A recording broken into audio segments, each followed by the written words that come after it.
All right, this is a video concerning this. It's a 2004 Honda Rancher ES 350.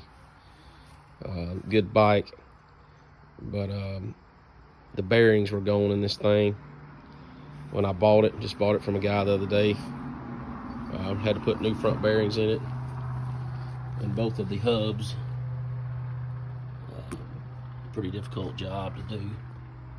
If somebody's interested, I guess I could do a video on that and explain how that went. But it was difficult, but it was there's several videos on YouTube concerning that.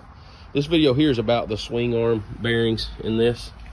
That's where the swing arm was. I took the whole rear end out, and I've got it sitting right there. I'll show you.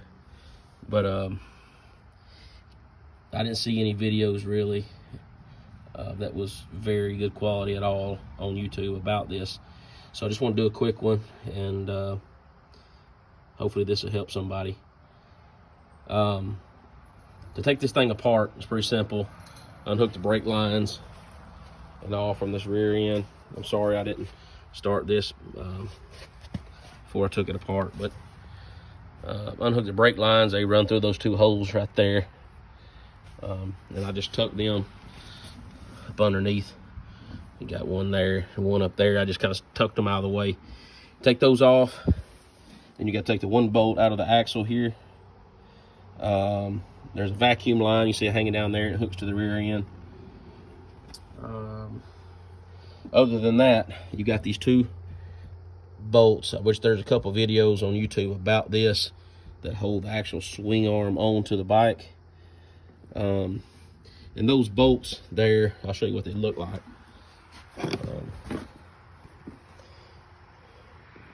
This is the one on the left side of the bike. If you're standing at the back, it's a 17 millimeter Allen. Used a 1/2-inch ratchet and a breaker bar to get it out, no problem. This one here on the right side, it's a little different story. It's got a locking nut on it. But as far as getting it out of the bike, it comes out the same way. And reinstalling it's a little different story, but getting it out, just use that 17 millimeter Allen and put you a 1/2-inch breaker bar on it, and it will come out. But what I want to show you, I don't want to get too long with this video, but these bearings right here, getting the bearing out of this side, which I've already got the new one in and the new seal in, but I mean, it looked like an impossibility. There's a dust cap on the inside of this bearing here that has to come out as well, which that's not very difficult. The hardest part is getting the race out. But the way to get that race out, for those that are wondering, this is what I use, and I'm telling you, this thing is the golden ticket right here. Just a Dremel tool, small Dremel tool with a flat cutoff blade on it. Sorry if this thing will focus here. Yeah, just a flat cutoff blade. You just got to go real easy. It'll fit right inside that hole. Just go real easy and cut that race nice and gentle. Just take it a little bit at a time. Make sure you don't get into the material underneath the race, which is just the rear end housing there, bearing housing. Just take it real gentle, and once you get real close, you can stick like a chisel in the gap, in the cut. And I was gonna see if I could find a piece that I knocked out here. I chunked it on the ground somewhere.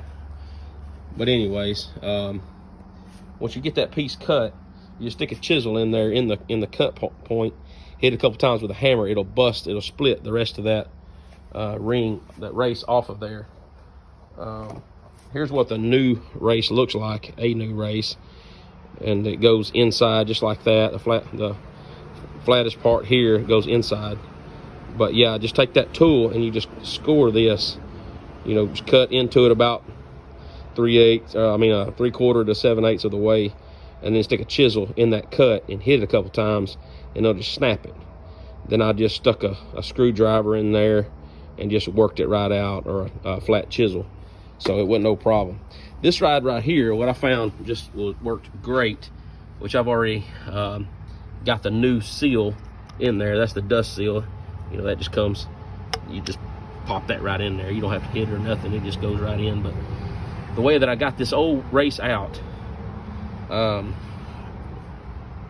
of fact, here's the old one from the other side that I cut that I was talking about. But the one on this side, I got it out in one piece, and this is it right here. But what I did is, see if I can do this with one hand, but if you see this, it's two pieces. There's the dust cover from the inside, or the grease cover, whatever it's called. It goes in before the race, but it keeps the grease in on the bearing, but it sits inside there like that. So what I did is took a ratchet. I just got an old 1/2-inch ratchet right here that's broke. It don't work, so I just stuck a socket on it and stuck it on the inside of this housing, just like that. Stuck it right in there on that dust cover, and I just pushed the new one out. But anyway, stuck it in there on the old one, and then just took a hammer and hit it. Just tapped it there. You got to hold it with this end, and then just tap it right there with a hammer. You know, right there close to the head of that ratchet, and it'll drive that thing right out, no problem. And I was shocked at how easy that works. So I hope that helped somebody. If it did, I'm grateful. And if there's something else you'd like to see on this thing, let me know. Appreciate it.